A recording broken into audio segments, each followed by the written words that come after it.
Alright, hello everybody. So, we just concluded with part 3, which we talked about mid-game progression.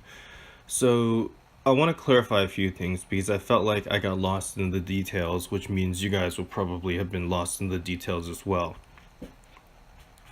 What I'm mainly talking about here is making a priority list, right? But what your priority list should be for the mid-game progression is it should be a shorter priority list that does not involve your new nat 5s that you're pulling, but rather involves units that you will use to be able to beat TOA hard, units that you'll be able to use to beat the respective dungeon that you're picking to beat, and ultimately, these are the ones you want to focus on, right? You want to focus on these teams, or a team here that can beat that, a team here that can beat this, and then after all that is said and done, you want to find units that you can use to beat these rifts at like A+ or S rank. Right, so the priority list is first make sure you establish a team here, then afterwards the next 6 stars that you're going to make are going to be teams that will beat this. So that's what I'm talking about when I talk about mid-game progression. In other words, you're not going to be 6-starring that many more monsters. In fact, you're mainly going to be farming, right?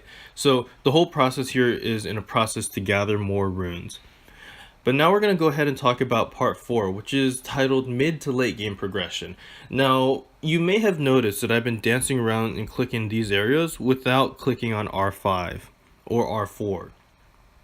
So I'm going to explain to you the process of getting into R4/R5. First and foremost, I personally do not endorse doing R4. What I did in my personal progression, I'm going to tell you 2 routes of progression, right? The first route of progression I'm going to tell you about is the typical route, which most people do. Most people will go into R4, farm R4, and blah blah blah, do all that stuff, and eventually move up into R5. What they'll be doing is they'll be farming R4 alongside with farming Dragons, Giants, and Necro, one of those dungeons, and eventually, because they farmed enough Giants, Dragons, and Necro, they're going to eventually move into R5 because the rune quality is going to slowly improve. This is the typical route that almost every summoner takes. I don't endorse this route. The route that I endorse, on the other hand, is going to be going into, after farming Giants, Dragons, and Necro a lot, what I'm going to do is I'm going to full-time go into here, and I'm going to farm this for triple S rank. I'm going to farm this for triple S rank, and I'm just going to farm Fire and Light Rift over and over and over. I'm going to farm these 3 here in order for me to obtain the 3 reappraisals every week. But beyond the 3 reappraisals every week, I'm going to start conquering the Light and the Fire Rift. The reason why is because Light and the Fire Rifts are going to give me materials to craft fight runes, right?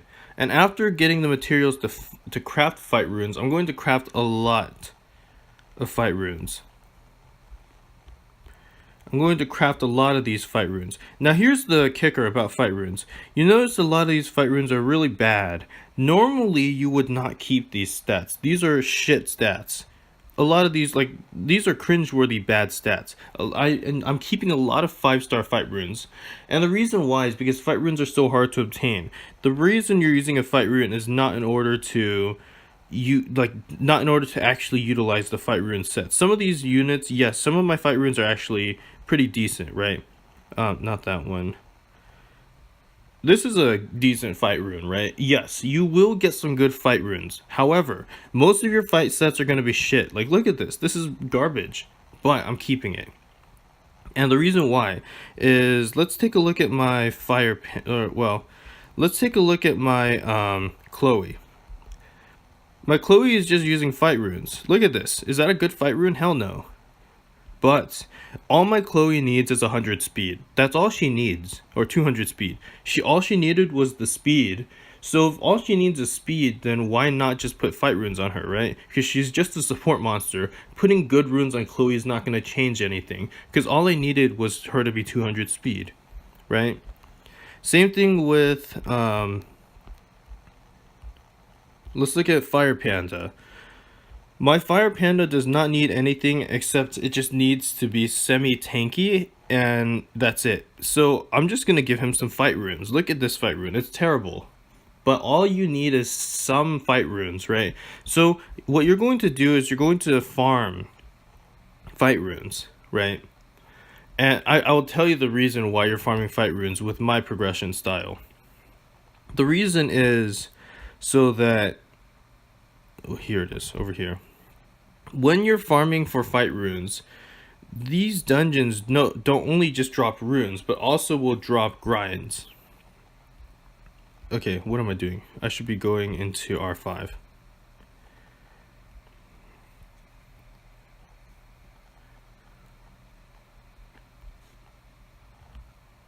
Okay, so when you decide to full-time only go into Fire and Light Rift Beast and farm them at Triple S and craft a lot of fight runes, while you're doing that, you're going to be obtaining these runes.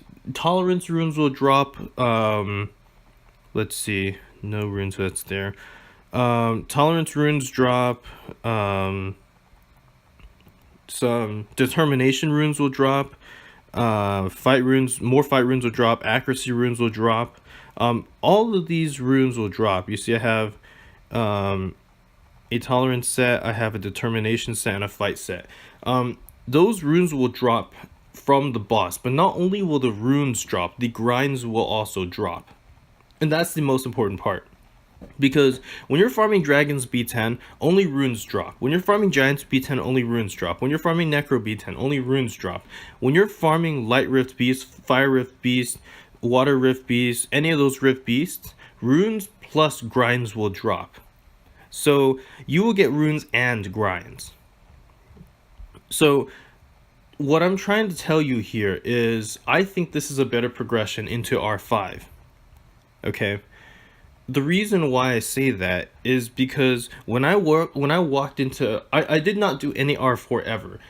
I did Light Rift Beast and Fire Rift Beast, crafted a lot of fight runes. After I was done crafting fight runes, I jumped into R5 right away. And this was exactly my R5 team. You see, I already had that rune fully grinded and enchanted when I first walked into R5. This is fully grinded and enchanted. These were all fully grinded and enchanted the moment I walked into R5. The moment I walked in, they were enchanted because I'd farmed so much fire and light rift that I had obtained so many of these runes. Yes, I got a lot of bad drops, but the few good drops that I got, I put those good drops on this R5 team. That's what I did. So, yeah, tolerance rune, yeah. So that's what that's not over there. That's what I did, and I farmed fight runes while I was doing this so that I could get into R5. This is a progression path that I took. Almost nobody takes this path. I believe this is the better path. Nonetheless, everybody will get to end game in their own way. I chose to get to end game in this way and get into R5 in this way. If you choose to do R4 into R5, that is fine as well. Choose your own path, okay? But I'm presenting to you the path that I took. And the reason why I believe this is a better path is because if you go into R4, you're going to go into R4, grind up your runes, and then get into R5, and you still might fail while getting into R5. Whereas if I'm going into here, into R5, for the first time walking into R5, my whole team is fully grinded and enchanted, even though I've only walked into R5 for the first time. In my opinion, I think that is better. As opposed to walking into R4, getting some like half decent grinds and half grinding your team, and then walking into R5 with a half grinded up team, and then you're just gonna die anyway. Either way works, okay? Because you will slowly get up there, and you'll slowly eventually survive. Either progression path works, but I'm showing you my path, okay? Like this path that's not well ruined. It's only ruined for R5. I don't use her for anything else. So you see these sets here. I do these sets on purpose because in R5, right? This is the ladder, right? Well, let's say this. If you go into R4, you're probably using full fight runes or using full if you get into R4, you're probably using full violent runes or you're using broken sets, right? You're getting into R4 with broken sets, and very flimsy runes, and then you walk into R5 with half grinded flimsy runes of broken sets, and your team just dies every time. Compare that to my team. I went into elemental rifts and I fully powered every single rune. Each of these runes is not a broken set. Look, this rune here, this set gives my whole entire team an additional 8% defense. This rune set here gives my whole entire team an additional 8% HP. This rune set here gives my whole entire team an 8% attack. I have runes like that on every single one of these units. Look, there's a lot of fight runes here. Every single unit here has extra survivability and extra damage. You can walk into R4 with broken sets and walk into R5 with broken sets. So you'll be using all broken sets and or violent sets, or you can do what I did and you'll be walking into here with a full fight set and a lot of extra defense. You see, compare me to the person with all broken sets versus the person here who has extra defense. You won't die because you have so much extra percent defense coming in. You have so much extra percent HP coming in as well. That's why I endorse my progression path more than I do going into R4. I don't believe in going into R4 for this reason. Nonetheless, you create your own path. Now, this is the part of the video where I talk about the fact that everyone has their own path. I do realize that there are some Conqueror 1 players in this guild and in the game that have already been able to do R5. They're C1 and they can do R5. That is fine. I went into G1 before I went into R5. Whatever your progression path is, you choose it and you go that route, okay?